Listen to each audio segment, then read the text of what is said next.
हमसे नहीं होता ना। सब्जी खरीदने गई थी उगाने कि इतने घंटे लगते हैं। अब चुप क्यों है? कुछ बोले क्या?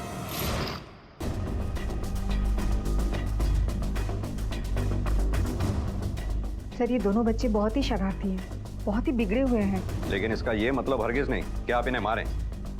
आप जानती हैं, अगर ये बच्चे आपके खिलाफ पुलिस कंप्लेंट कर दें तो हम आपको चाइल्ड टॉर्चर के केस में गिरफ्तार कर सकते हैं। आइंदा ऐसा ना हो, ये आपको पहली और आखिरी वार्निंग है। जी सर।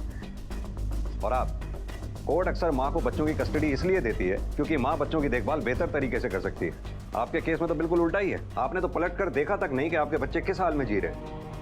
रिया और रेहान ने रिश्तों को तार तार होते देखा था। माता और पिता दोनों की छत्र छाया चाहने वाले बच्चे किसी एक से भी महरूम थे क्योंकि सबको अपनी पड़ी थी, और पिता जिसके साथ वो रहना चाहते थे उसे उनसे हमेशा के लिए छीन लिया गया था। आशीष की हत्या का शक पुलिस को नाइक परिवार के हर सदस्य के साथ साथ रवि पर भी था, और इस शक के सिरे मोबाइल लोकेशन रिकॉर्ड आने के बाद कुछ खुलने लगे थे।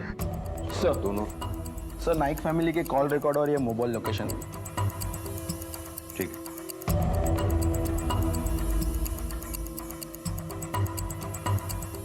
मोबाइल की लोकेशन के मुताबिक तो सिर्फ निधि और रवि ही आशीष के कत्ल के वक्त उसके घर के आसपास मौजूद थे।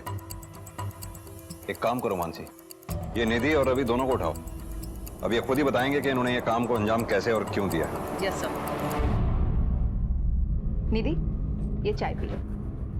नहीं चाहिए मुझे तुम्हारी हाथ की चाय। ले जाओ सर।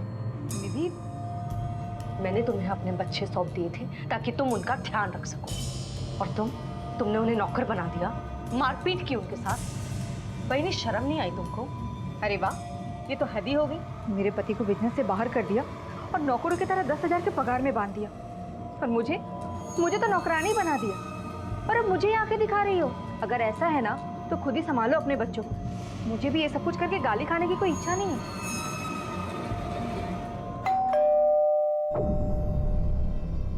मिस निधि जी? तुमने तो कहा था जिस रात आशीष का खून हुआ था उस रात तुम 9 बजे दुकान से निकलने के बाद घर पर ही थी।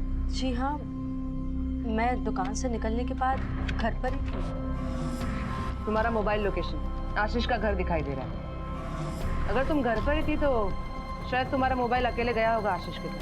चलो गाड़ी में बैठो। गाइला चलो। और मैडम, अब इसे कहाँ लेके जा रही हो? मम्मी मम्मी मम्मी, आज पुलिस आंटी मम्मी को कहाँ ले गई? ये देखिए, आपके बजट में और मजबूत भी है। चलो, आपको बड़े सामने पुलिस स्टेशन में बुलाया है। मैं और निधि आशीष को मिलने गए थे मैम, लेकिन मैं नीचे था और सिर्फ निधि ऊपर चली गई उससे मिलने। सुनो, मैं उससे मिल के आती हूँ। मैं भी आता तुम्हारे साथ। उस आदमी का क्या भरोसा, तुम्हें कुछ किया था? अरे नहीं, तुम टेंशन मत लो, वो ऐसा आदमी नहीं है, वो ऐसी कोई हरकत नहीं करेगा। ठीक है, 10 मिनट के अंदर वापस नहीं आए तो मैं ऊपर जाऊंगा। ठीक है। क्यों गई थी तुम आशीष के घर? उसके भेजे नोटिस के बारे में बात करनी। मैं उसे समझाने गई थी कि उसका उसमें कोई शय नहीं बनता, और मुझे लगा था कि वो समझ जाएगा, लेकिन सर जब मैं वहां पहुंची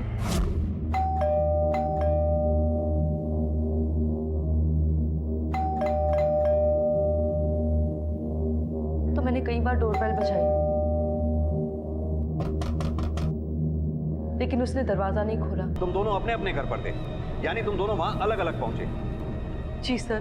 तो तुम वहां पहले पहुंची थी या रवि?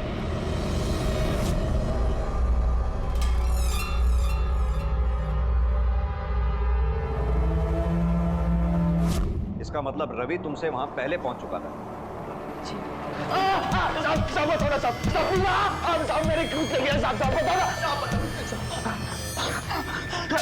बोलो। सब निधि से सिर्फ 10 सेकंड पहले मैं वहां पे पहुंचा था। मैंने सचमुच कुछ नहीं किया। मैं नहीं मारा आशीष को। झूठ सच का पता हम लगा लेंगे, तू बस अपनी फिक्र कर। बैठा के रखो इसे और इसकी मैडम को भी। प्लीज सर, मुझे लगता है ये खून इन्हीं में से किसी एक ने या फिर शायद दोनों ने मिलके किया होगा। हमें गुमराह करने के लिए झूठी कहानी बता रहे हैं। हो सकता है। फिंगरप्रिंट्स की रिपोर्ट में कुछ आया? सर, रिपोर्ट्स के मुताबिक आशीष के घर में लगभग सभी के उंगलियों के निशान मिले हैं, बच्चों से लेकर रवि तक। ये दोनों तो कत्ल की रात वहाँ गए ही थे, लेकिन बच्चे भी तो बाप से मिलने अक्सर जाते होंगे। और वो कांच के टुकड़े? उन पे कोई फिंगरप्रिंट्स? नहीं सर, उन पे भी किसी के फिंगरप्रिंट्स नहीं मिले। सबके कॉल रिकॉर्ड्स फिर से चेक करो, एक एक नंबर का पता लगाओ कि किसका है। सब निधि के कॉल रिकॉर्ड्स में एक नंबर मिला है जिस पर 2 दिन पहले तक दिन में 2 से 3 बार बात हुई है। पता किया नंबर किसका है? यस सर, संग्राम शिर्के का है। संग्राम शिर्के? निधि की तो अरेंज मैरिज थी, लव तो उसे कोई संग्राम शिर्के नाम के आदमी से था। ये तो निधि का पहला बॉयफ्रेंड है। यस सर, मुझे लगता है निधि ने उसी की मदद लेके आशीष का खून किया होगा। पॉसिबल है। एक काम करो, ये संग्राम शिर्के का एड्रेस निकालो, पता करते हैं ये निधि के पास से प्रेजेंट में अचानक आया कैसे। Yes sir.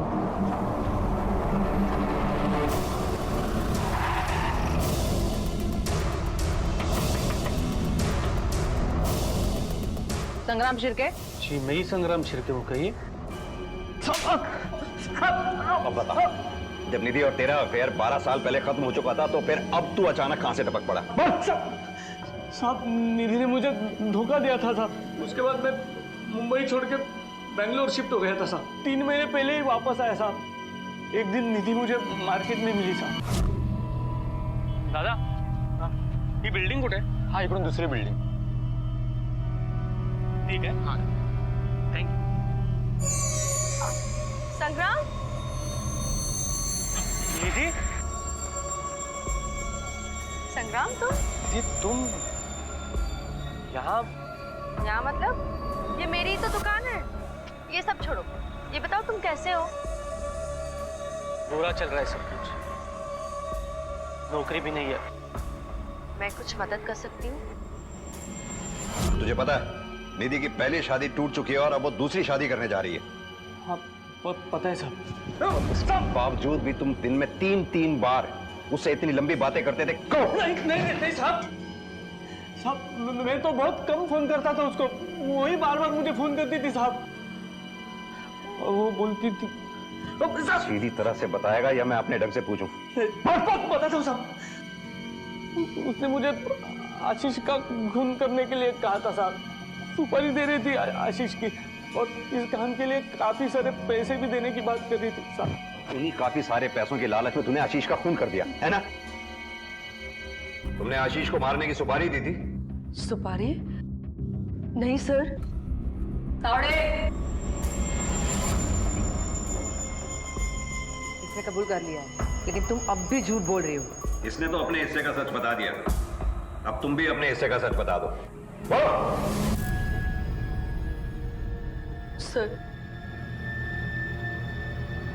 सर वो आशीष मुझे धमकी दे रहा था कि वो मेरे दोनों बच्चों की कस्टडी छीन लेगा, कोर्ट में अपील करेगा, बिजनेस का शेयर लेके रहेगा, और उसके लिए उसने मुझे नोटिस भी भेजा था। मैं बहुत परेशान हो गई थी, समझ ही नहीं आ रहा था क्या करूं। और तभी मैंने संग्राम को उसे मारने के लिए कहा था, लेकिन सर उसने मना कर दिया। क्योंकि इसने मना कर दिया उसे मारने के लिए तो तुमने ये काम किसी और से करवाया? नहीं सर, सर मेरा यकीन कीजिए सर, मैंने ना तो मर्डर किया और ना ही करवाया है। सर प्लीज मेरा यकीन कीजिए, मैंने नहीं किया है सर, मैंने उसे नहीं मारा है सर, नहीं मारा है मैंने। देखा आखिरी बार तेरे को कह रहा हूँ, अपने हिस्से का मेरे नाम कर दे, वरना तू समझ ले। तू क्या करेगा? हाँ क्या करेगा? मैं तेरे नाम पे कुछ भी लिख के देने वाली नहीं हूँ, समझा? अरे क्यों जिद कर रही हो? अब हम दोनों ही तुम्हारे बुढ़ापे का सहारा है। निधि वापस नहीं आने वाली। निधि ने और रवि ने आशीष का खून किया, समझी? तुम झूठ बोल रहे हो। मेरी मम्मी ने मेरे पापा को नहीं मारा। सर निधि शुरू से हर बात पे हमसे झूठ बोल रही है, अब भी वो हमें गुमराह कर रही है। मुझे लगता है ये खून उसने किया नहीं होगा, किसी और को सुपारी देकर करवाया होगा। नहीं मानसी, अगर निधि ने किसी और को सुपारी दी होती तो उस क्रिमिनल का नंबर निधि के कॉल रिकॉर्ड्स में जरूर मिलता। हमारे हाथ में अभी भी कोई सॉलिड प्रूफ नहीं है। सर अभी वायरलेस पे खबर आई है, मार्केट के पीछे वाली गली में 9-10 साल के लड़के की लाश मिली है, और सर 11-12 साल की लड़की जख्मी हालत में मिली है। लड़की को हॉस्पिटल में भेज दिया है, लड़की का नाम रिया है। ते इंसान के अक्स की तरह होते हैं, और वो उस कांच की तरह नाजुक भी होते हैं जो जरा सी ठेस से चूर चूर भी हो सकते हैं। और कांच के वो महीन टुकड़े सिर्फ उन रिश्ता खत्म करने वालों के दिलों को ही आहत नहीं करते, बल्कि हर उस इंसान के दिल और जीवन को लहूलुहान कर सकते हैं जो इन रिश्तों के हम सफर हमराही होते हैं। और ये पीड़ा किस कदर असहनीय हो जाती है, इसका एहसास सिर्फ उसे ही होता है जो इसे भुगत रहा होता है। ऐसी ही आप बीती की कहानी कहता है हमारा आज का क्राइम पेट्रोल डायल 100 का ये एपिसोड।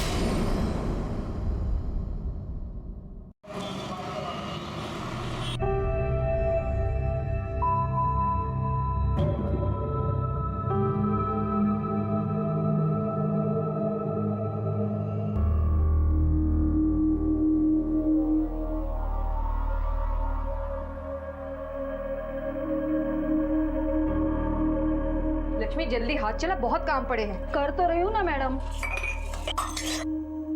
लक्ष्मी ये क्या है? हाथ में जान नहीं है तेरे? फिर से कब तोड़ दिए? अरे मैडम जानबूझ के थोड़ी किया जो इतना बोल रही हो आप। अरे क्या झगड़ रहे हो तुम दोनों? रवि किसी भी वक्त सगाई के लिए आता होगा और अब तक कुछ भी तैयारी नहीं है। अरे फटाफट हाथ चलाओ और कर लो, वो लोग आते ही होंगे ना अभी। और लक्ष्मी ये क्या, फिर से तूने कब तोड़ डाला? लक्ष्मी फिर से अगर तेरे हाथ से कुछ टूट गया ना तो तेरे पगार में से पैसे काट लूंगी। चलो निपट लो, वो लोग आते ही होंगे। मैं आती हूँ फटाक से।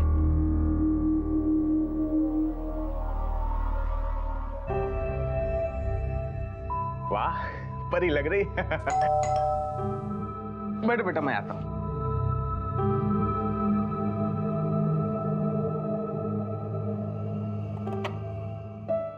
आइए। नमस्ते। कैसे हैं? बढ़िया। आइए आइए, आप भी आइए, आइए अंदर आइए।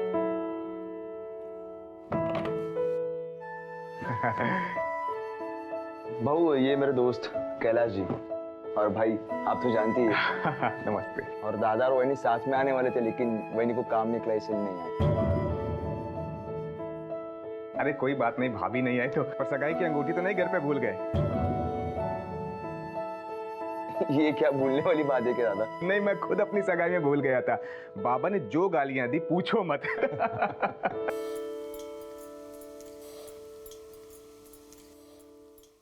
बाप रे, कितना सारा नमक है। ऐसा खाना खिलाओगे मेहमानों को? अरे अभी तक खाना बनाना भी नहीं सीख पाई। सासूबाई जैसा आ रहा है वैसे बना रही हूँ। अगर ऐसा है तो खुद ही बना लीजिए ना। आई, हे भगवान, याद क्या कर रही हो? रवि आ गया। चलो। अरे बाप रे, वो लोग आ गए। जल्दी जल्दी खाना तैयार करो, मैं देखती हूँ निधि तैयार हुई कि नहीं। हाँ निधि, अहो आई नौकर चाकर किसी के भी सामने डांटने लगती है। अब मुझसे ये सब बर्दाश्त नहीं होता। क्यों टेंशन लेती हो? अपने अच्छे दिन जल्दी आने वाले हैं, बस थोड़े दिन और बर्दाश्त कर लो, उसके बाद इस घर की महारानी होगी। अरे निधि तो अभी तक तैयार नहीं हुई? वो लोग आ चुके हैं। बस आई 2 मिनट। जल्दी से तैयार हो जा। हाँ। और ये क्या? अरे रिया, कुड़ी तो अब तक तैयार नहीं हुई। मैंने बोला था ना तुझे तैयार होने के लिए। जल्दी से तैयार हो जा और अपने भाई को भी तैयार करना। अजी मैंने ढूंढा था रेहान को, पर वो कहीं दिखा ही नहीं। कहीं नहीं दिख रहा है मतलब? कहाँ गया है वो? मम्मी मुझे नहीं पता वो कहाँ गया।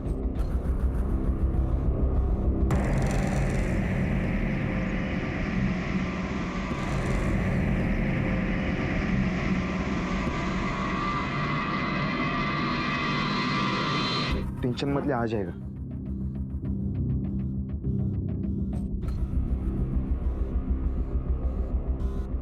रिया, रेहान कहाँ गया है? मम्मी मुझे नहीं पता वो कहाँ गया। अरे ऐसे कैसे हो सकता है? रियान को सब जगह ढूंढा, कहीं उसका पता नहीं चला। उसके दोस्तों से भी पूछा तो उनमें से किसी ने उसको सुबह से देखा तक नहीं।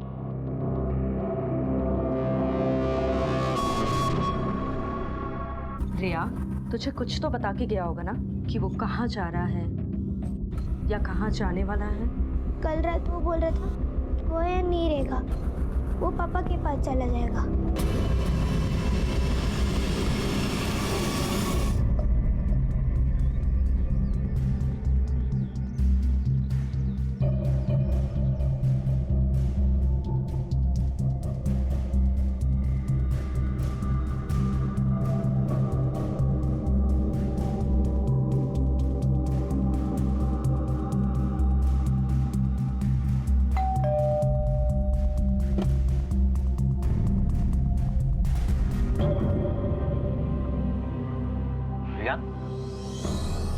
बेटा तुम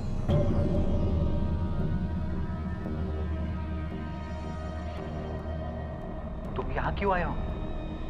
तुम्हें पता है ना तुम्हारी मम्मी गुस्सा करेगी तुम्हारे यहाँ आने से। देखना तुम्हारी मम्मी अब तुमसे और मुझसे दोनों से झगड़ा करेगी।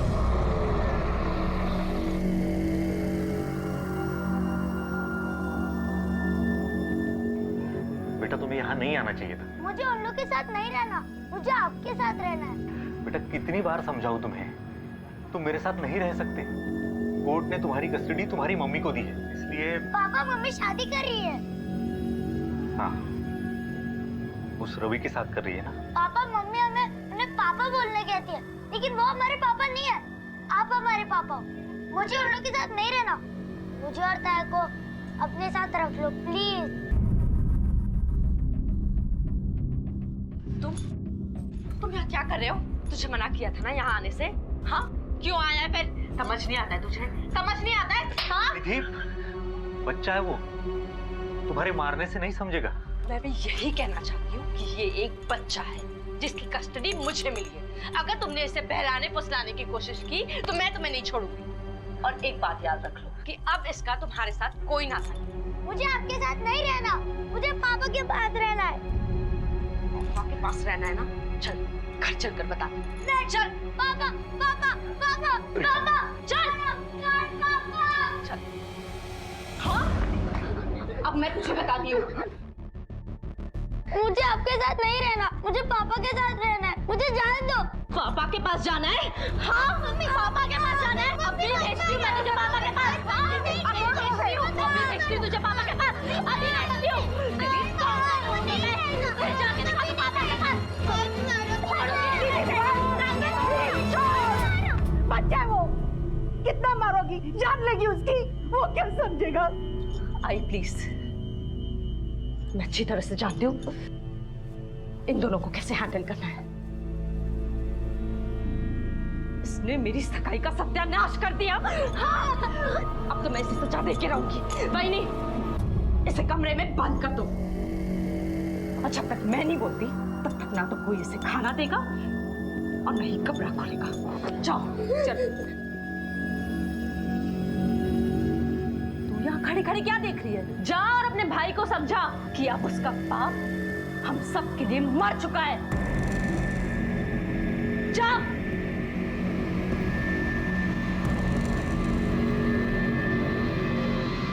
10 और 11 साल के रेहान और रिया अचानक बड़े हो गए थे और माँ बाप के अलग होने से अपने आप को असुरक्षित और लगभग अनाथ महसूस कर रहे थे। हर इंसान को उम्मीद की नजर से देखते कि शायद कोई तो उनका सहारा बने। माँ बाप का प्यार और उनकी परवाह हर बच्चे का हक है, जिससे दोनों महरूम थे और हालात को अच्छी तरह से समझ रहे थे। माँ की अनदेखी और बाप की मजबूरी के बावजूद बच्चे पूरी कोशिश कर रहे थे अपने बचपन को बचाने की, लेकिन उनकी इस कोशिश पर शायद पानी फिर चुका था।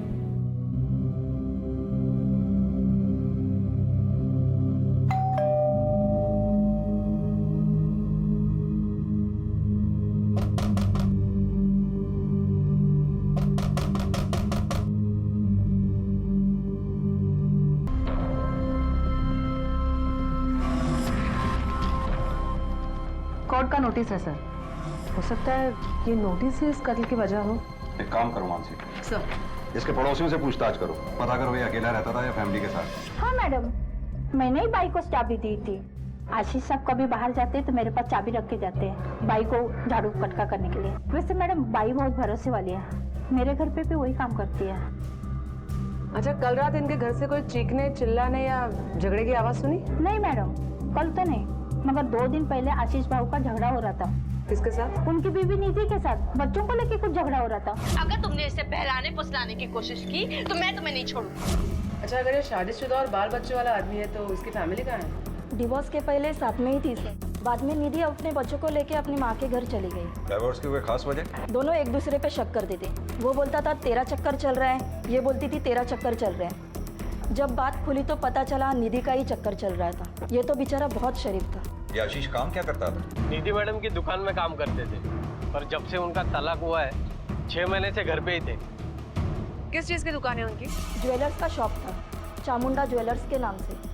आपके पास आशीष की बीवी और उसके ससुराल वालों का फोन नंबर भी तो होगा, आप लोगों ने उन्हें फोन नहीं किया? मैंने तो नहीं किया और मुझे नहीं लगता किसी और ने भी किया होगा। ऐसा क्यों? सर, क्यों करेंगे उस नक्छड़ी औरत से बात?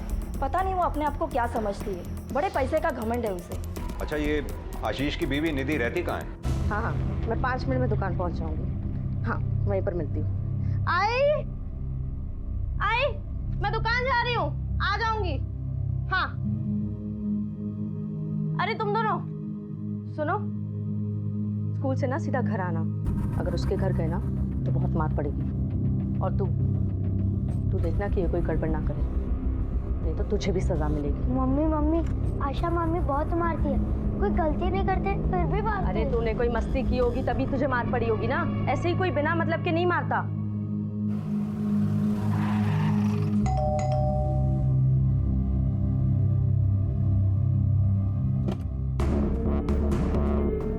निधि ना आए?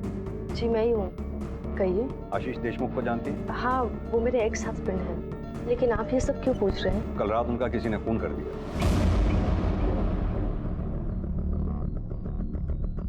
आशीष से आपका रिश्ता कैसा था? मेरा मतलब कोई मनमुटाव या अनबन? सर 6 महीने पहले मैंने उससे डिवोर्स ले लिया था, उसके बाद हमारी कभी बात नहीं हुई, तो मनमुटाव या अनबन की तो बात ही नहीं बनती सर। डाइवोर्स की कोई खास वजह? सर वजह यही थी कि हम दोनों एक दूसरे से बहुत अलग थे, हमारी एक दूसरे से किसी भी बात पर नहीं बनती थी। क्या ये बात सच है कि आपके बिजनेस की तरक्की में आशीष का हाथ था? हाँ सर।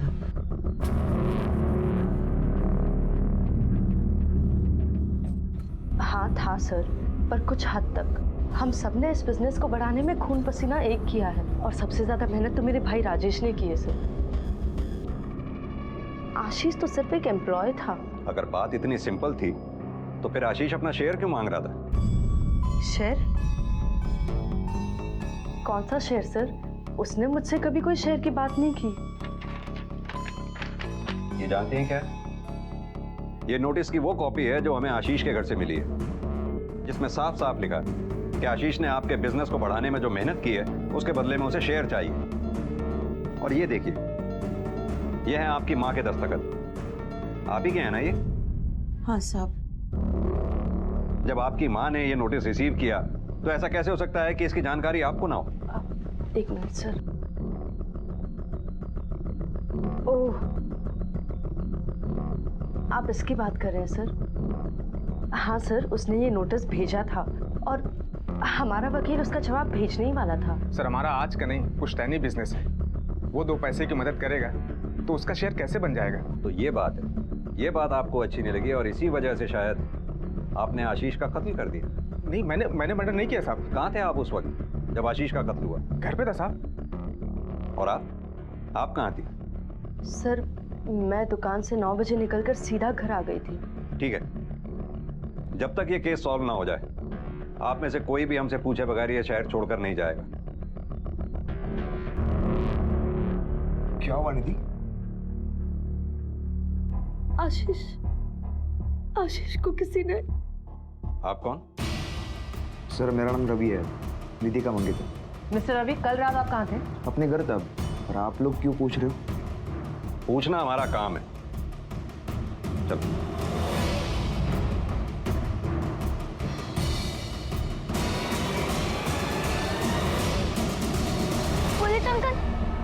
पुलिस अंकल, हमारे पापा वापस कभी नहीं आएंगे। तुमसे क्यों पूछ? मैंने तुझे बताया ना कि पापा भगवान के पास चले गए, अब वो वहां से कभी नहीं आएंगे। तो तुमने पुलिस अंकल को क्यों नहीं बताया? चुप रह। मानसी, हो सकता है आशीष का कत्ल इस नोटिस की वजह से किया गया हो। तलाक के बाद उसने अपनी मेहनत का हिस्सा मांगा हो जो इस परिवार वालों को अच्छा ना लगा हो, और इसी बात से नाराज होकर फैमिली के ही किसी मेंबर ने आशीष का कत्ल कर दिया हो। पर वो हो कौन सकता है? सर मुझे लगता है ये काम रवि का भी हो सकता है। जवान आदमी है लेकिन फिर भी अपने से बड़ी उम्र की, तलाकशुदा और 2 बच्चों की माँ से शादी कर रहे हैं। वो निधि नहीं बल्कि उसके बिजनेस के लिए उससे शादी कर रहे हैं। जाहिर सी बात है आशीष का नोटिस उसे अच्छा नहीं लगा होगा। लेकिन निधि अकेली इस बिजनेस की हिस्सेदार नहीं है, उसका भाई भी तो है। लगता है फैमिली हमसे कुछ छुपा रही है, वरना माँ के इस तरह से हाँ कहने पर पूरी फैमिली चौंकती नहीं। एक काम करो, इस फैमिली का कच्चा चिट्ठा निकालो, जो भी सच है वो सामने आ ही जाएगा। Yes sir. वैसे तो सब लोग अच्छे हैं साहब, पर ये राजेश बाबू और उसकी बाइको है ना, एक नंबर के चैप्टर लोग हैं। वो आशा मैडम है ना, एक नंबर की निच्चड़ है। जैसे ही मेरा पगार होता है ना, तो 100 रुपये कमीशन के लिए मेरे सामने हाथ फैलाती है और ये बोलती है कि ये काम मुझे उसने दिलाया। अच्छा, निधि किस तरह की इंसान है? निधि मैडम तो अच्छी है, पर मालूम नहीं आशीष बहू को उन्होंने क्यों खाली पीली छोड़ दिया। आशीष बहू तो बहुत अच्छे इंसान थे, अपने बच्चों को प्यार भी बहुत करते थे, लेकिन ये रवि है ना, मेरे को एकदम हटेला लगता है साहब। अब आप ही बोलो साहब, कोई अपने से बड़े उम्र के औरत के साथ शादी करेगा क्या, वो भी 2 बच्चों की माँ से?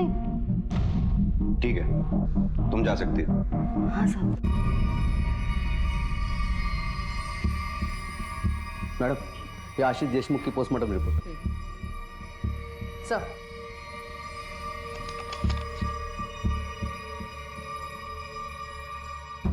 आशीष का कत्ल रात 10 से 12 बजे के बीच में हुआ। मौत सिर के पिछले भाग में गंभीर चोट लगने की वजह से हुई। आशीष ने खुद को बचाने की कोशिश भी नहीं की और बॉडी पे कोई स्ट्रगल मार्क्स भी नहीं। यानी कातिल आशीष का कोई पहचान वाला है। मानसी, सर, हमें उस शख्स का पता लगाना होगा जो इस फैमिली को तो अच्छी तरह से जानता है, पर इस फैमिली का मेंबर नहीं है। Yes sir.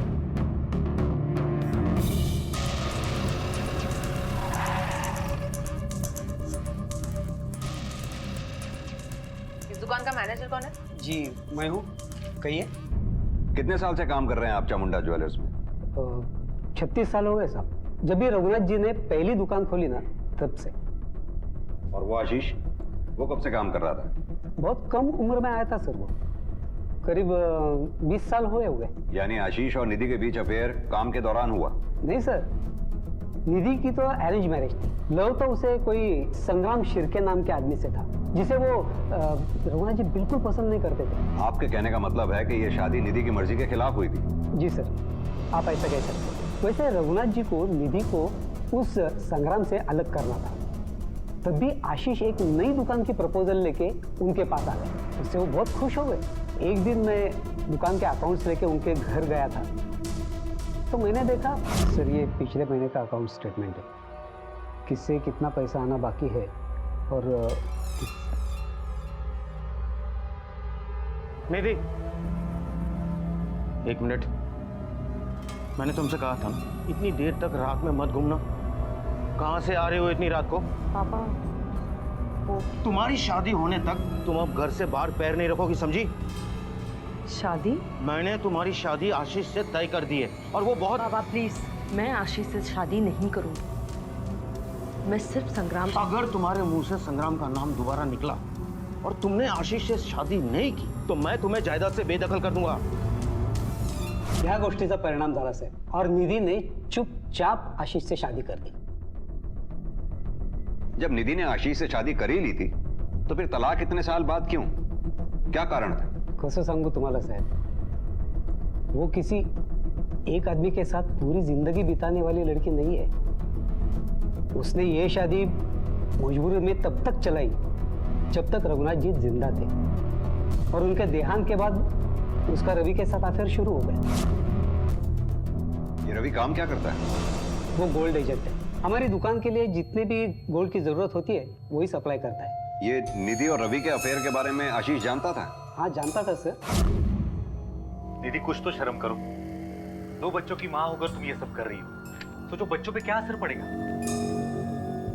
बच्चों के लिए मैं ये सब भुलाने के लिए तैयार हूँ। तुम अपना काम करो, मेरा दिमाग मत खराब करो। अच्छा, मतलब तुम ऐसे नहीं मानोगे? मैं आज ही रवि को बोल दूंगा कि हम उसकी एजेंसी से गोल्ड नहीं लेंगे। तुम कौन होती हो ये डिसीजन लेने वाले? किस वहम में जी रहे हो तुम इस बिजनेस में सिर्फ एक एम्प्लॉय हो और कुछ नहीं। और मैं कोई तुमसे प्यार नहीं करती, ना ही तुम्हारे प्यार में पागल हूँ। ये तो बाबा ने मेरी शादी जबरदस्ती तुमसे करवा दी, और अब वो है नहीं तो मुझे कोई नहीं रोक सकता। मुझे जो चाहिए मैं वही करूँ, समझ गए? आशीष बहुत शरीफ आदमी था सर। अच्छा, एक बात बताइए, ये निधि परसों रात दुकान से कितने बजे निकली थी? सर दुकान 9 बजे बंद होती है, तभी निकली थी। और ज्वेलरी की आप लोगों की कितनी दुकानें हैं? 3 दुकानें हैं सर, 2 यहाँ मुंबई में और एक नई मुंबई में। यहाँ की एक दुकान निधि संभालती है और दूसरा रवि। और वो नवी मुंबई वाली दुकान राजेश देखता है। राजेश का दुकान देखता है सर, उसको तो दुकान में एंट्री ही नहीं है। वो क्यों? जब रघुनाथ जी जिंदा थे, राजेश ने एक बहुत बड़ा गफला किया था सर। कैसा घपला? उसने नकली ज्वेलरी किसी कस्टमर को बेची, असली ज्वेलरी चुपके से दूसरे कस्टमर को बेची और सारा पैसा खा गया। लेकिन आशीष ने उसकी ये चोरी पकड़ी थी और तभी से रघुनाथ जी ने उसके लिए दुकान में एंट्री बंद कर दी, जो आज तक बंद है। सर रघुनाथ जी को ये बात इतनी बुरी लगी कि उन्होंने अपनी वसीयत में सारी जायदाद निधि और उनकी पत्नी के नाम कर दी और राजेश को हर महीना सिर्फ 10,000 मिलेंगे ऐसा लग दिया। थोड़ा और डालना मैं। कौन बे? याला। अरे साहब क्या हुआ? साहब मुझे यहाँ क्यों लेके आए? एक बात बता, ज्वेलरी की तुम्हारी 3 दुकानें हैं ना? हाँ साहब। कौन सी संभालता है? साहब मैं किसी भी चला जाता हूँ जिसपे निधि बोलती है। संभालना तो दूर, हमें यह भी पता है कि तीनों दुकानों में तेरी एंट्री तक बैन है, जिसकी वजह है आशीष। उसने तुझे चोरी करते हुए पकड़ लिया था, इसलिए तूने उसका कत्ल कर दिया है ना? साहब ये सच है कि उसकी वजह से मेरी एंट्री बंद है, लेकिन कभी मैं बदला लेने के बारे में सोचा तक नहीं साहब। आशीष उस रात मैं घर पे ही था, कहीं बाहर नहीं गया। मुझे लगता है कि कोई और है इसके पीछे। कौन? रवि साहब। साहब रवि आदमी नहीं सांप है, वो हमारा बिजनेस छापना चाहता है। आशीष ने जब अपना हिस्सा मांगा तो उसको लगा कि ये आधा बिजनेस लेके जाएगा। साहब मुझे ऐसा लगता है कि उसी ने खून किया। सर के पीछे किसी भारी चीज या पत्थर से वार किया गया। एक काम करो, जरा आसपास अच्छी तरह से छानबीन करो, देखो कोई मर्डर वेपन मिलता है क्या। Okay sir. मानसी एक बात समझ में नहीं आई, ये बच्चे इतनी रात को यहाँ कर क्या रहे थे? गायतोंडे। Yes sir. सबसे पहले इसे किसने देखा था? सर इन्होंने देखा। मैं अपनी ड्यूटी खत्म करके घर जा रहा था, अचानक इधर से एक बच्ची की रोने की आवाज़ आई। मैं दौड़कर इधर आया, देखा तो लड़का मर चुका था और लड़की मुझको देखकर बेहोश हो गई। सर हॉस्पिटल से फोन आया था, लड़की को होश आ गया। प्रिया बेटा कैसी हो? कैसे हुआ ये सब? किसने किया? अंकल मामा ने हम दोनों को घर से बाहर निकाल दिया। क्यों? देख बुढ़िया, चुपचाप साइन कर दे, वरना आशीष को तेरे भेजा ना, तेरे को भेज दूंगा, समझी? बेटा तुम्हें अच्छी तरह याद है तुम्हारे मामा ने यही कहा था। अंकल वाजी भी थी, मामा ने उनके सामने बोला, फिर हम दोनों को घर से बाहर निकाल दिया। तेरे को तो अभी पता चले ना। तुमने मेरे पापा को मारा, मैं तुम्हें नहीं छोड़ूंगी।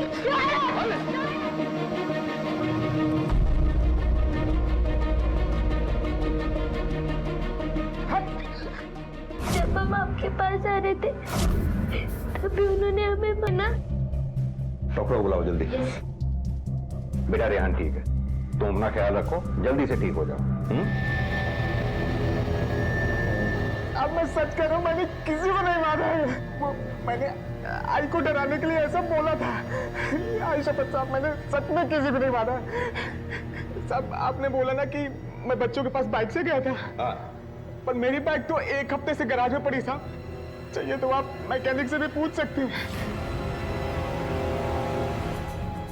सर रिहान के मर्डर स्पॉट पे ये 2 पत्थर मिले जिन पे खून के निशान थे। दोनों के फॉरेंसिक रिपोर्ट आ गई है। बड़े वाले पे रिहान का खून है, छोटे वाले पे रिया का खून है। मानसी एक बात समझ में नहीं आई, अगर राजेश ने ही दोनों बच्चों को मारा है तो उसने दोनों को एक ही पत्थर से क्यों नहीं मारा? एक को बड़े पत्थर से और दूसरे को छोटे पत्थर से क्यों मारा?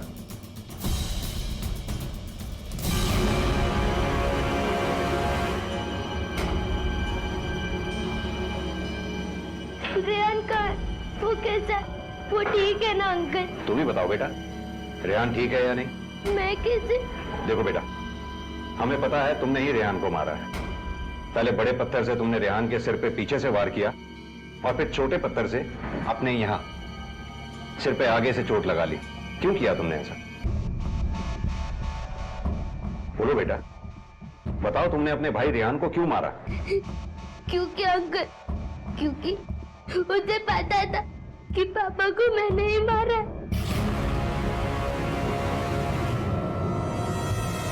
रेहान, हमें पुलिस अंकल को बताना होगा कि मामा ने पापा को मारा है। मामा ने पापा को नहीं मारा ताई। मामा ने नहीं मारा तो किसने मारा? तुमने मारा ताई। रियान को पता था कि मैं चुपके पापा से मिलने गई थी। वापस आकर जब मैं खून वाला हाथ धो रही थी तब रियान ने मुझे देख लिया था।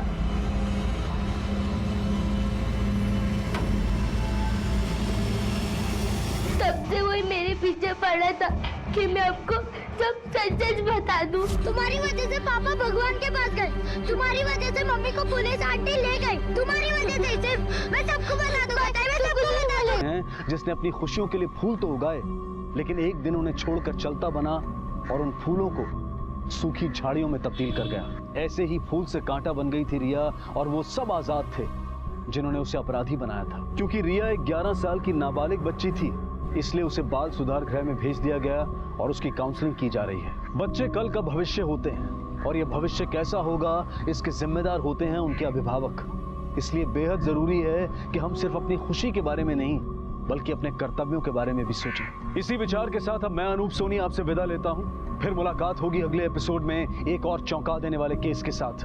तब तक अपना और अपने परिवार का ख्याल रखें और देखते रहें क्राइम पेट्रोल डायल 100। सबक एक को सीख हम सबको। जय हिंद।